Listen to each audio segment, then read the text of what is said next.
আমি এই আয়োজন যারা করেছেন এবং এই আয়োজনে যারা সহযোগিতা, আসসালামু আলাইকুম। আমরা আজকে ইসলামের যে নিজেদের মধ্যে যে হানাহানির মাধ্যমে আমরা আজকে বিভিন্নভাবে পরিচালিত হচ্ছি, আমাদের সকলকে একটা জিনিস লক্ষ্য রাখতে হবে, ইসলামকে আজকে ভাঙার জন্য বিভিন্নভাবে ফিতনা অনেক কিছু আমাদের সামনে অনেক কিছু বাধা বিপত্তি এসে যাচ্ছে। সবাইকে একটা জিনিস ঐক্যবদ্ধ থাকতে হবে।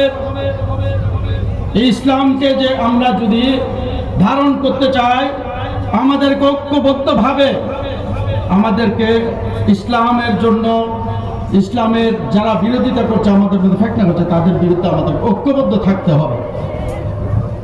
শুধু ঐক্যবদ্ধ থাকলে না, আজকে এই ধরনের তাফসীরুল কোরআন যদি সব সময় হতে থাকে, আমরা যদি আমাদের এই বিভিন্ন ইসলামী চিন্তাবিদরা আছে ওনাদের কাছ থেকে যদি শিক্ষা নিই, আমরা সেখান থেকে হয়তো যেই ধ্বংসের পথে আছি সেই ধ্বংসের পথ থেকে হয়তো আমরা আলোর পথে ফিরে আসতে পারবো। এমন একটি জায়গায় আজকে এখানে ইসলামী সম্মেলন অনুষ্ঠিত হচ্ছে, তাফসীরুল কোরআন অনুষ্ঠিত হচ্ছে।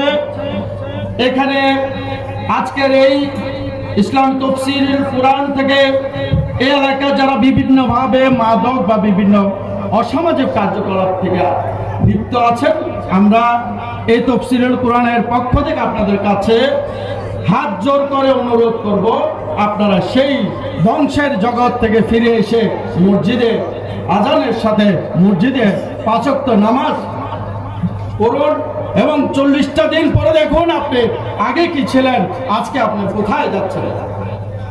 সেজন্য অনুরোধ জানাবো। এখানে অনেক ধরনের অনেক কার্যকলাপ চলছে, আমরা এগুলোর বিরুদ্ধে আছি এবং এখানে ইসলামিক আজকে যে তাফসীরুল কোরআন হচ্ছে, অনুষ্ঠিত হতে যাচ্ছে, ওনাদের কাছ থেকে সেজন্য একটু সুযোগ দিয়েছিলাম।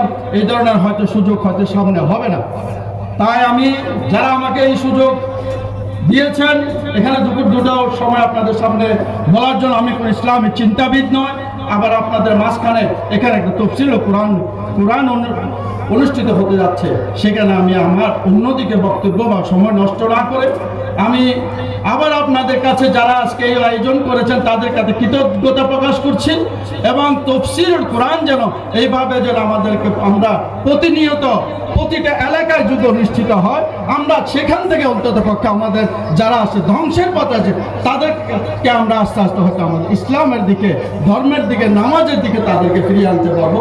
সে আশা রেখে আপনাদের সকলের কাছে কৃতজ্ঞতা জানাচ্ছি।